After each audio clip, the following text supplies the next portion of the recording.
des forteresses hissées sur leur promontoire, les châtelains appréciaient aussi de séjourner en fond de vallée.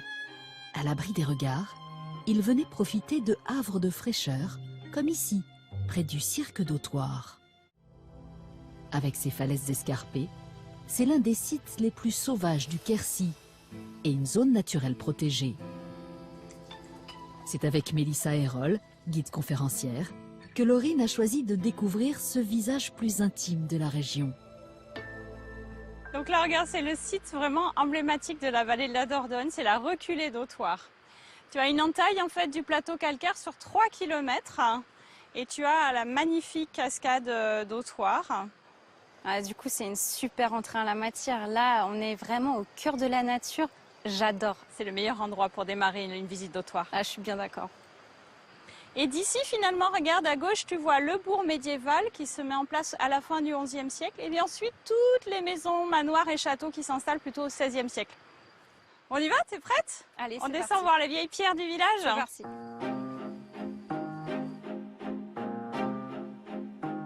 En fond de vallée, le petit village d'Autoire resplendit avec ses tuiles brunes et son église du XIe siècle.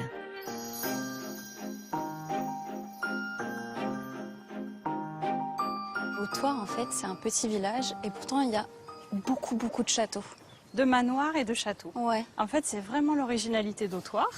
C'est que la bourgeoisie et la noblesse de Saint-Céré va choisir Autoire à partir du XVIe siècle comme cité de villégiature. D'accord. Donc chacun va faire édifier son manoir, son château, avec jardin, cour intérieure. Alors celui-là, je voulais particulièrement te le montrer, c'est le château de Limargue. Il a une histoire vraiment très particulière.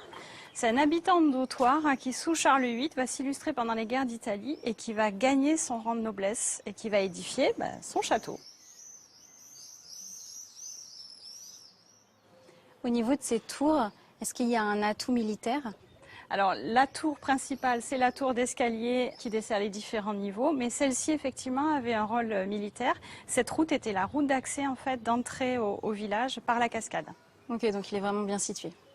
Parfaitement situé.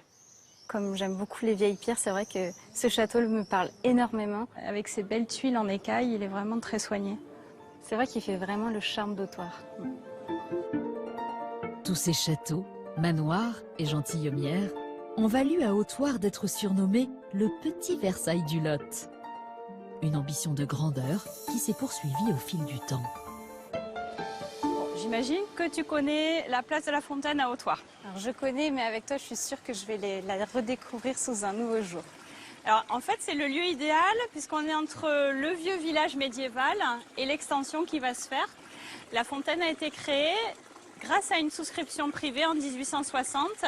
Les grandes familles d'Autoire, de la noblesse, de la bourgeoisie, ont financé l'installation de la fontaine. Ces familles tenaient vraiment à avoir ce petit clin d'œil de modernité dans le village. Mais on les comprend aussi parce que quand on la voit maintenant, on voit que c'est l'endroit phare d'Autoire. C'est vraiment super joli, quoi. Sur cette petite placette là, super.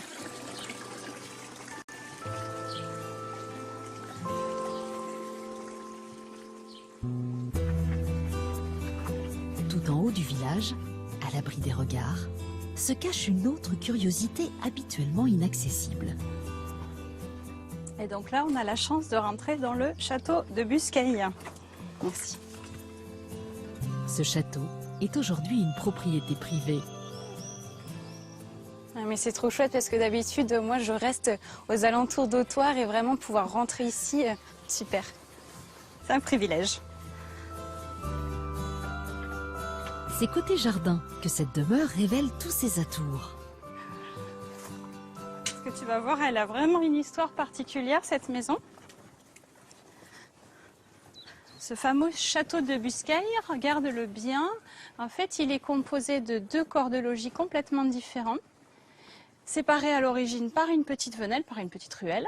La tour d'escalier est édifiée au XVIe siècle pour unifier en fait les 2 corps de logis et en faire un seul et même château.